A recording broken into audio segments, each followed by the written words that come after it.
Hi, welcome back. This is an original Tales first story about family unfairness and the moment the tables turn. Let's begin. My parents told everyone in town that my 12-year-old is a thief. She lost all her friends and got kicked off her school teams. She should learn respect, my mom said. So, I made one call to my grandpa's former lawyer and their lives started to unravel. I was only gone for a week. How bad could it be? That's what I told myself as I pulled into my parents' driveway that evening. A week, 7 days, one suitcase, one work trip, one set of grandparents who'd been begging to have some special bonding time. I should have known that when my mother says bonding, she means training. Like my daughter is a puppy that needs to stop peeing on the rug. The porch light was on. The curtains were drawn. Everything looked normal in the way a house looks normal right before you walk into a room and realize you're the only person who didn't get the memo. My mom opened the door with that bright smile she saves for company. The one that says, "See, everything is perfect. Nothing is wrong. And if something is wrong, it's definitely not my fault." Sarah, she sang like we were in a commercial for Family Values. My dad appeared behind her wearing his usual expression, neutral, patient, slightly bored. The expression of a man who hasn't had an original thought since the late 90s and is proud of it. And then my daughter stepped into view. She didn't run to me. She didn't bounce. She didn't launch into the 100-mile-an-hour report she usually gives me after being away from me for longer than a grocery store checkout line. She just stood there quiet, eyes down, holding her dance bag like it was the only thing keeping her from floating away. My stomach tightened. "Hey, sweetheart," I said, forcing my voice to stay light. "I missed you." She hugged me back, but it was stiff, like she was hugging a relative at a funeral. My mom patted my arm. "She's just tired. Big week." I looked at my daughter's face. Her eyes were dull in a way that didn't match tired. Her mouth had that tight line kids get when they're trying very hard not to cry, not to talk, not to do anything that might crack the dam. "Thanks for watching her," I said automatically. Because I was raised in a family where you say thank you before you know what you're thanking them for. "Oh, of course," my mom said. "Family takes care of family." Then she smiled wider like she'd just said something inspirational. My dad nodded once. "Drive safe." And that was it. No details, no updates, no "hey, just so you know, something happened." Just the fake smile, the neutral nod, and my daughter standing there like she'd aged 5 years in 7 days. I told myself to wait until we were in the car. We got in. I started the engine. The interior light clicked off. The world narrowed down to dashboard glow and the quiet hum of the road. My daughter stared out the window. I took a breath. "So, how was it? How are you doing?" "Fine," she said. The word came out flat. "Practiced." "Not fine." I tried again casually like you do when you don't want to scare something fragile. "Did you sleep okay?" "Yeah." "Did you have fun with Grandma and Grandpa?" "Yeah." 3 years like she was answering a survey she didn't agree to.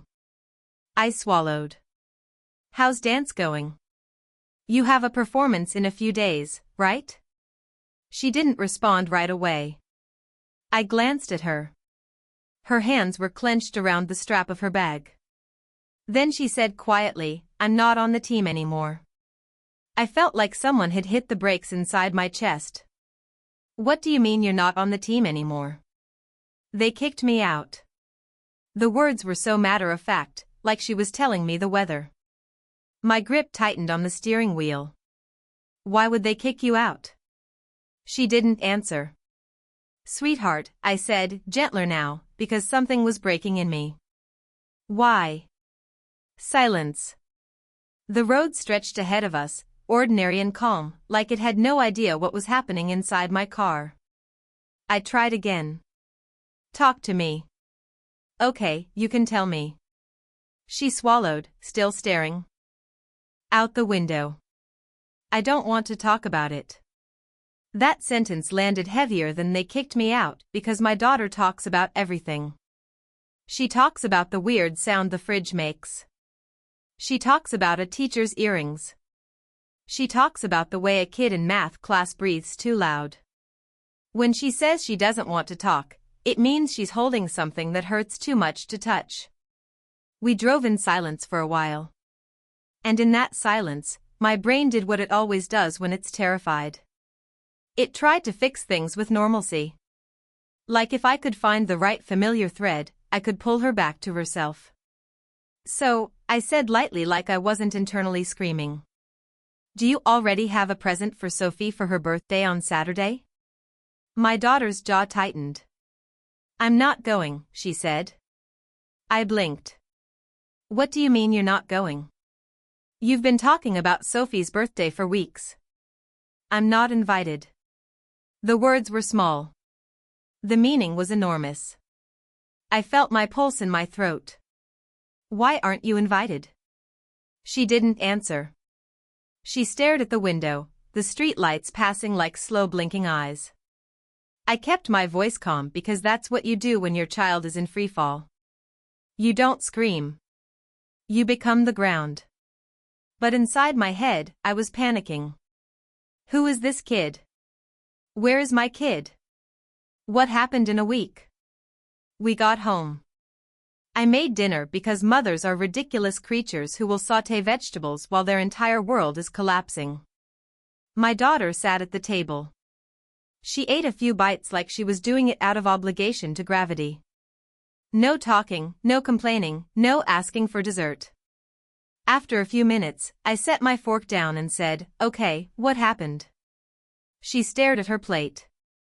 Her shoulders rose and fell once, like she was trying to keep everything locked inside.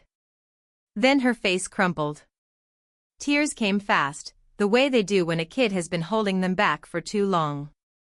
Grandma said I was stealing. She choked out. My skin went cold. What? She wiped her face with the back of her hand, furious at herself for crying. She told people I'm a thief. My mind tried to reject the sentence like it was a foreign language. Why would Grandma say that? My daughter sucked in a shaky breath. Because of Belle. Of course, Belle, my sister Vanessa's daughter, the family's crowned princess. My daughter kept talking now like once the dam broke, the water had to go somewhere. Belle couldn't find her shoes, she said, voice trembling. Her dance shoes, the ones she needed, and she was supposed to go on stage and she couldn't. And she started freaking out. And then she said, I took them. My daughter's hands clenched into fists on the table. I didn't. I swear I didn't touch them. I didn't even go near her stuff. I leaned forward. Okay. Okay. And then what? She swallowed hard. We got home and later Grandma and Grandpa came into my room. I pictured it instantly. My parents standing over my child in a bedroom that wasn't hers. In a house where adults were always right and kids were always guilty by default. They said I stole them, my daughter whispered. They said I did it to sabotage her performance because I wanted to outshine her. Her voice cracked on outshine. I didn't, she said again. I didn't do anything. My heart was pounding. What did you say? I said I didn't do it. I said I didn't know where they were. I thought I was just going to be grounded. She gave a small broken laugh that wasn't humor. They said I was grounded and then they went to school. My mouth went dry. They went to your school. She nodded, tears sliding down her cheeks. They told people. They told the coach. They told moms. I could barely breathe. What did they tell them? That I stole Belle's shoes? She said that I'm a thief. I stared at my own kitchen wall as if it might explain how my parents became people who could do this to a child. And the shoes? I asked, voice tight. Did they ever find them? My daughter wiped her face, shaking her head. They said they found the shoes later back at their house in the hallway by the front door. They even showed them to me, but I didn't see them find them. They just held them up and said that meant I must have put them there. She looked up at me, eyes wide. Mom, I never took Belle's shoes. I never touched them. I don't know how they ended up back at the house, but it wasn't me. I believed her. I didn't have to think about it. I believed her the way you believe gravity exists. And then she swallowed and stared at the table edge. They kicked me off the team. Her fingers worried at the seam of her sleeve, pulling and releasing the thread like she didn't know what else to do with her hands. And everyone started acting like, she searched for the word then lowered her eyes like I'm not safe. A few seconds passed, then quieter. Sophie won't talk to me anymore. I stopped what I was doing without meaning to. The dish towel hung half-folded in my hands. Sophie wasn't just a name. Sophie was the birthday on Saturday. Sophie was the girl who had been in our kitchen 100 times, leaving hair ties on the counter and laughing like she belonged here. Sophie, I said. My daughter nodded once. She kept looking down. She said if I do it to Belle, I'd do it to anyone. She said it like she was repeating a line she'd been forced to memorize. No tears, just the words placed carefully on the table between us. I set the dish towel down. Not fast, not dramatic, just flat. Okay, I said steady. Thank you for telling me. Then I picked up my phone and I called my parents. My mom answered on the second ring, cheerful. Hi, Sarah. I didn't bother with greetings. What did you do? There was a pause. Then my mom sighed like I was being dramatic. What are you talking about? You told people my daughter stole? My mom's voice sharpened. She stole Belle's shoes. My hands were shaking. How do you know? She couldn't find them, my mom said as if that was proof. And then we found them at home in the corridor. I blinked. In the corridor? Yes, my mom said. Right there. That doesn't prove anything, I said, trying to keep my voice steady. Maybe Belle left them there. Maybe she forgot them. My mom made a small scoffing noise. Belle wouldn't do that. So, you don't actually know, I said, my voice rising despite myself. You don't actually know my daughter stole anything. My dad's voice came on the line now, low and irritated. We know. No, I said. You assumed and you destroyed her life over an assumption. My mom's tone shifted. Not defensive, not guilty, righteous. Sarah, she said like she was explaining something simple to a slow child. Even if she didn't steal, she still needs to learn respect. I went still. What did you say? She needs to learn respect, my mom said again, calm as ever. Across the table, my daughter had stopped eating. Her hands were tucked under her thighs like she didn't trust them. You called her school, I said. We told them what happened, my mom replied. They needed to know. You didn't know, I said. You assumed. My dad's voice cut in flat. We handled it. I swallowed. Did you even ask her what happened before you started telling people? A brief pause. Then my mom said sharper. This isn't a courtroom, Sarah. No, I said. It's her life. My mom didn't soften. Even if she didn't take them, she still needed consequences. I ended the call. The kitchen went quiet. My daughter looked up at me like she was waiting to see what kind of world this was going to be. I set the phone down and nodded once. They'd turned 1 week into a weapon, and I was done letting them use it. They didn't know it yet. But soon I would be making a call. And this call would change everything. The respect obsession didn't start with a missing pair of shoes. It didn't start with my daughter. It started with me. I didn't understand that for a long time. Or maybe I did, but I didn't want to. When you grow up in a family like mine, you learn how to make yourself small in ways you don't even notice. My sister Vanessa was always the favorite. I couldn't have told you why if you'd asked me at 8 years old. I just knew it the way you know which side of bread has the butter. There's a moment I still remember like it stuck under my skin. We were at the dinner table. I was maybe 11. My dad asked something simple like how school was going. I answered, not loudly, not rudely, just answered. My dad cut me off mid-sentence. Don't interrupt. I froze, confused. I had been asked a question. I was answering it. A few minutes later, Vanessa interrupted my mom to tell a story. My mom laughed. She's so confident. I remember sitting there with my hands in my lap, staring at my plate, realizing the rules changed depending on which daughter was speaking. That pattern followed us into adulthood. Vanessa got celebrated, I got managed. Vanessa got excused, I got corrected. And when I got divorced, I needed help. Not because I wanted to cling to family, but because life is expensive and childcare is real, and sometimes you're just trying to survive without collapsing on the kitchen floor. My parents offered support. They offered it loudly, publicly like they were saints. And because I wanted my daughter to have family, I accepted. Then my daughter grew older and the pattern shifted to the grandchildren. Vanessa's daughter, Belle, became the new center of gravity.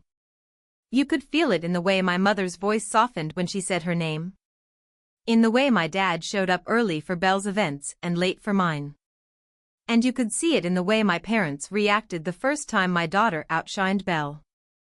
It happened at dance studio results day. It was school run. The girls were lined up. The coach read out placements. My daughter got a better spot than Belle. Not because anyone handed it to her, because she earned it, because she worked, because she practiced until her legs shook. I expected, for a brief, naive moment that my parents might be proud. Instead, my mom leaned close and whispered, "Don't rub it in. Belle is sensitive." Vanessa nodded like that was completely reasonable. Just tell her to be humble. Nobody told Belle to be gracious.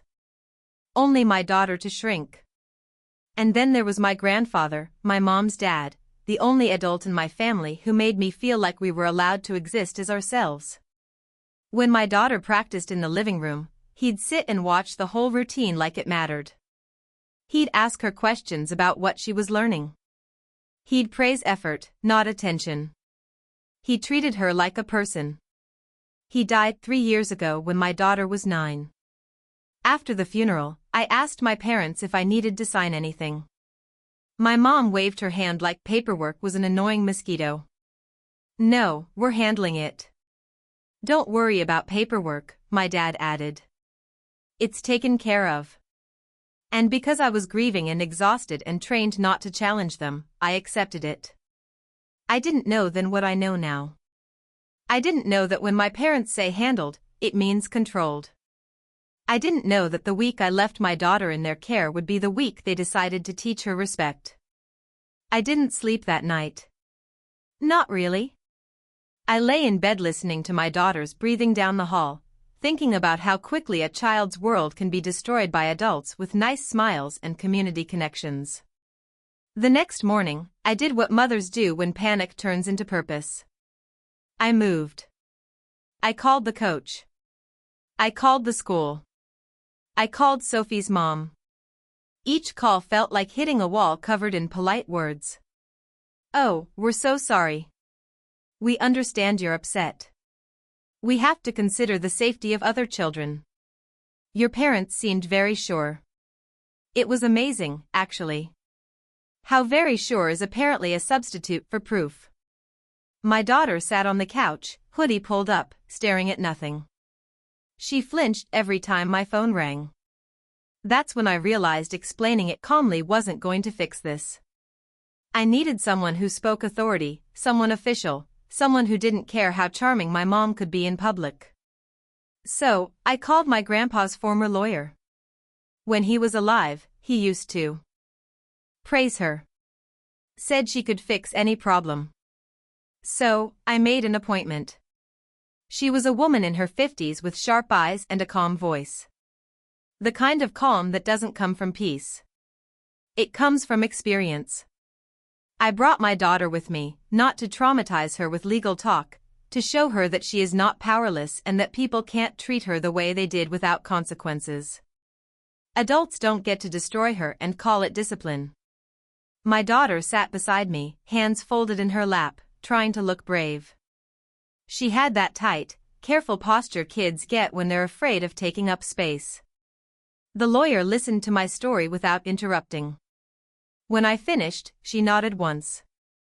Accusing a child of theft without proof and spreading it through school channels is serious. I exhaled. So, we can do something? Yes, she said. We can. We can send letters.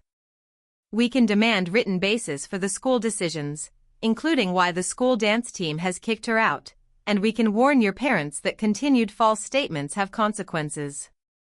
My daughter looked up at that. Consequences? The lawyer turned to me. Do your parents handle anything official for your daughter? I frowned. No. The lawyer's eyes narrowed slightly, like she'd just heard something that didn't fit. Then who is handling the trust? I blinked. What trust? She looked at me for a long moment. The trust your grandfather set up for her. My skin went cold in that specific way it gets when the world tilts. There is no trust, I said, because I truly believed that. The lawyer's expression didn't change, but something sharpened behind her eyes. I'm surprised you don't know about it. I stared at her. I don't. My parents told me everything was handled. The lawyer leaned back slightly, thinking. Your grandfather was very particular about planning. My mouth went dry. You're sure? I'm sure enough, she said, to investigate. But I want to be clear. It's possible your parents are trustees, which means we'll have to go through them to request documents and accounting. I felt something in me shift like a door opening to a hallway I didn't know existed. The lawyer continued, practical. We'll send two things. A formal request for trust documents and accounting and a letter demanding that they stop spreading claims of theft without proof. My daughter watched her with wide eyes like she couldn't believe adults could talk to other adults this way. After the meeting, I did what I'd promised my daughter I'd do. I showed up for her. I went to the school. I sat across from people who smiled politely and tried to tell me that concerns had been raised. I kept my voice steady. You don't have proof. You can't punish a child based on gossip. I watched them flinch when I used words like attorney and liability. And when my daughter came home from one short attempt at school looking like she'd been scraped raw, I took her for ice cream. Not because ice cream fixes defamation, because sometimes you need to remind a child that there is still sweetness in the world. In the car, she said quietly. Do you think people will ever believe me? I glanced at her in the rearview mirror. They will, I said, because we're going to make them. 2 days later, my lawyer mailed the letters and then my parents called. My mom's voice was sharp before she even said hello. This is how you treat family. You send a lawyer. I kept my voice calm because that calm is a weapon. Answer the letter. My dad came on. If you wanted documents, you could have asked. They aren't for you. My mom snapped. You didn't inherit anything. Those documents are for us. You told everyone my child was a thief, I said. You didn't give me the courtesy of a private conversation. You don't get to demand one now. My mom's tone went syrupy the way it does when she's trying to make me feel unreasonable. We're busy. We have lives. We don't have time for your drama. My daughter is 12, I said, and my voice finally cracked. And you destroyed her life in a week. She should learn respect, my mom Said again like it was a prayer. I swallowed. Answer my lawyer. My mom hissed. If you do this, you're not family. I paused. Then I said quietly, you stopped being family when you decided my daughter deserved to be called a thief. I hung up and I meant it. They didn't respond right away. Of course, they didn't. People like my parents don't like paper trails. Paper trails don't care how charming you are at church. Instead, the town did what towns do. It talked and then it posted. My daughter came into the kitchen one morning holding her phone like it was burning her hand. Her eyes were red, but her face was frozen. The way it gets right before tears. Mom, she said, voice small. Look. She handed me the phone. There was a post, someone I vaguely recognized, someone who had probably smiled at me in the grocery store last month. The post was long, dramatic, full of moral outrage. It was about my daughter being a thief, about me being a mother who refuses to discipline, about how I was using lawyers to threaten honest people. Comments stacked underneath like bricks. She stole and now her mom is suing everyone. Kids like that need consequences. Sarah always spoiled her. If she stole, punish her. Imagine defending theft. She's teaching her daughter to commit crimes and play victim. My hands went cold. My daughter whispered, they think it's true. I swallowed. I know. She swiped again and showed me another screen, a group chat. Kids from school. Her name in the chat like it was a joke. Thief, liar, freak. Someone had written, don't let her near your stuff. Someone else.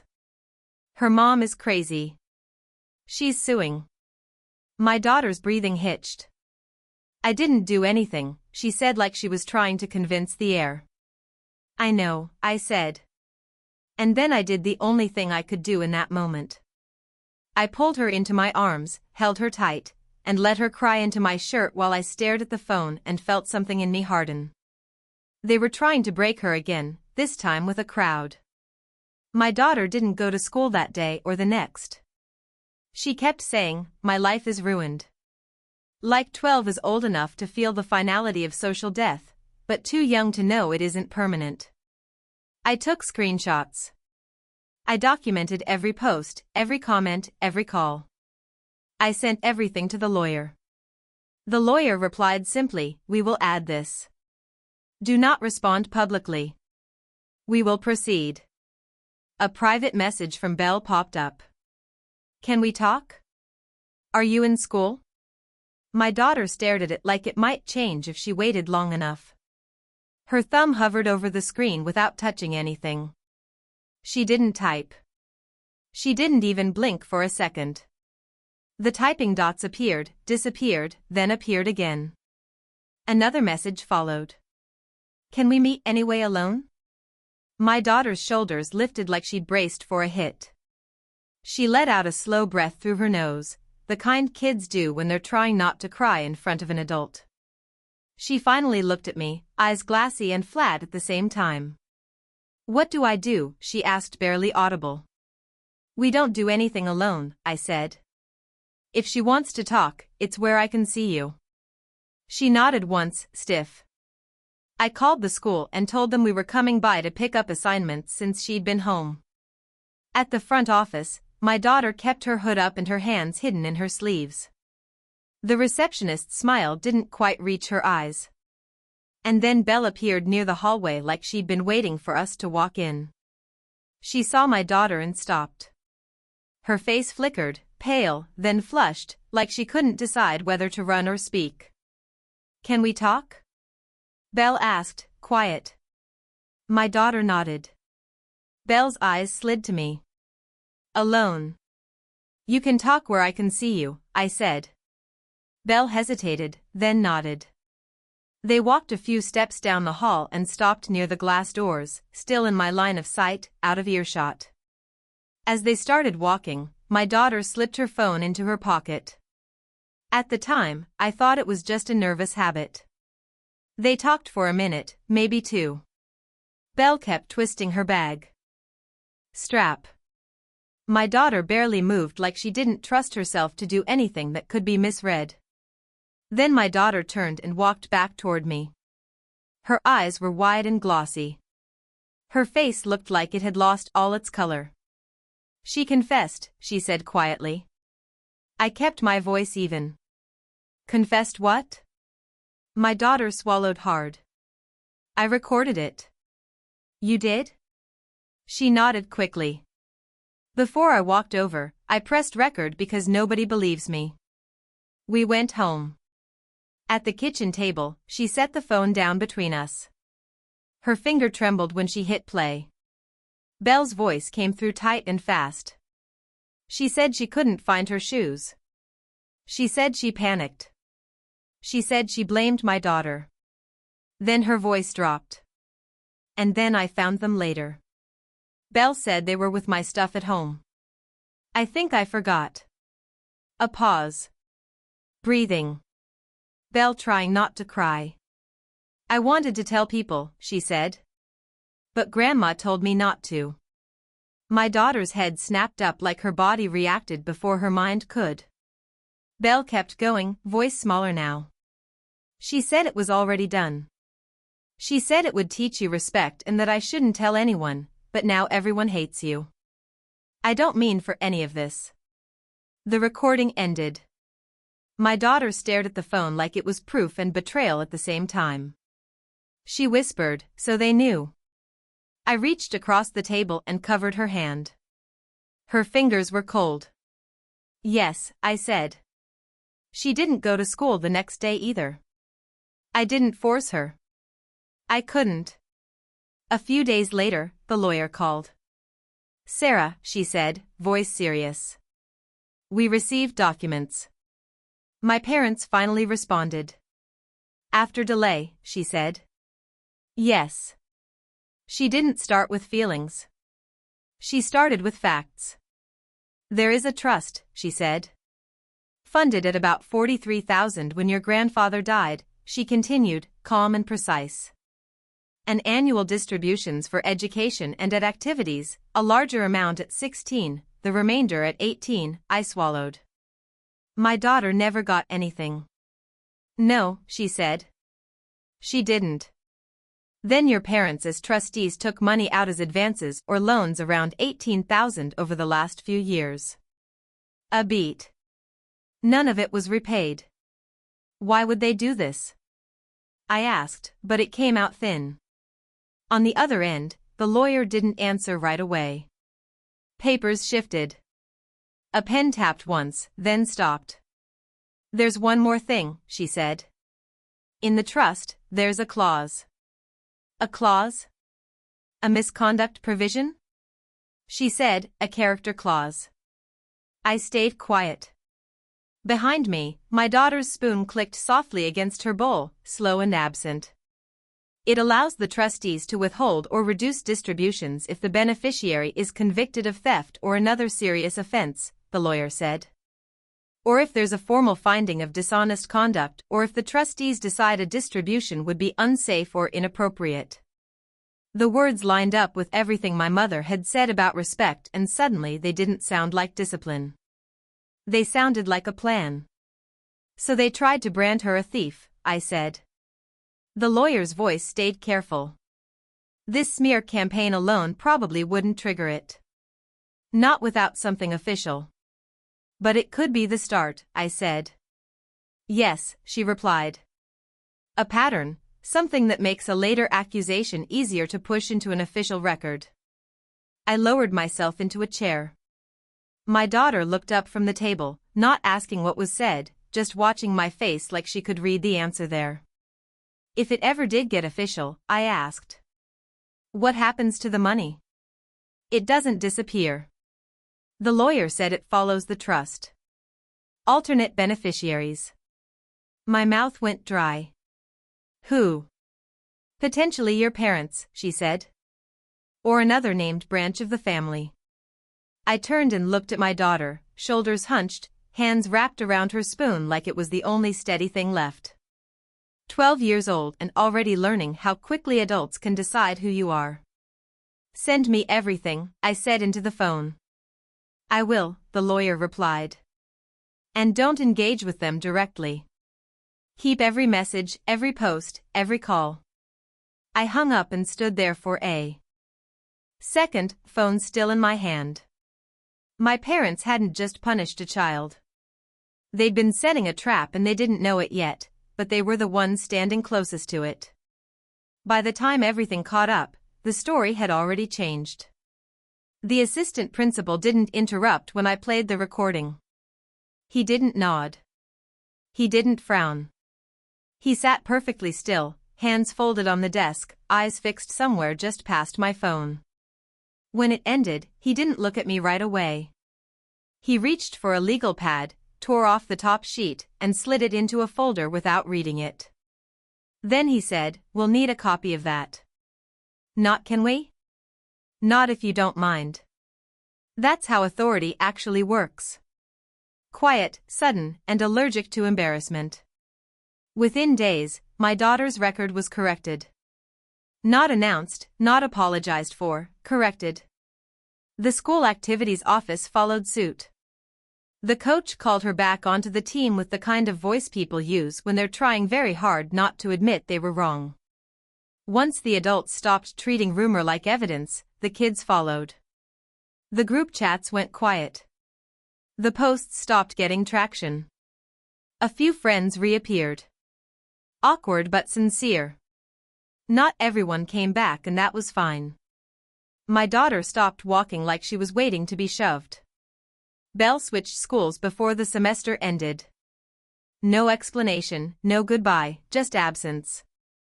Small towns love closure as long as it doesn't require accountability. Then came the part my parents assumed would never see daylight. The trust wasn't small. It had been funded at about $43,000 when my grandfather died. It wasn't meant to sit untouched until adulthood. It included annual distributions of $2,500 for approved activities and education, a larger amount at 16 and the remainder at 18. My daughter had received nothing. Meanwhile, my parents, trustees by title, not behavior, had been helping themselves. About $18,000 labeled as advances or loans with no repayment plan and no disclosure. Money quietly pulled out over years while telling everyone else to show restraint. When the accounting traced the funds, it got uglier. Some went to my parents. Some went to Vanessa and Belle. One grandchild's future used to pad another's present. They were ordered to repay it. They didn't have the money. They asked Vanessa. Vanessa declined. So, they sold the house. The same house where my mother had lectured a 12-year-old about respect. The same living room where my father had nodded along while lies hardened into facts. They moved into a rental they would have once described as temporary. The money went back into the trust. The balance was restored. The trusteeship was changed. I became the one signing off. My daughter can't touch it yet. She doesn't need to.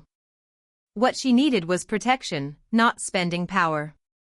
The social fallout was quieter than the accusations, but far more permanent. Invitations stopped. Calls went unanswered. People who had been very comfortable condemning a child became suddenly busy. I went no contact, no announcement, no final confrontation, just silence where entitlement used to live. My daughter still has days where she remembers. Days where certain hallways feel longer than they should. But she knows now that the truth doesn't need volume, just proof. And the people who wanted her to learn respect taught her something instead. That accountability eventually arrives.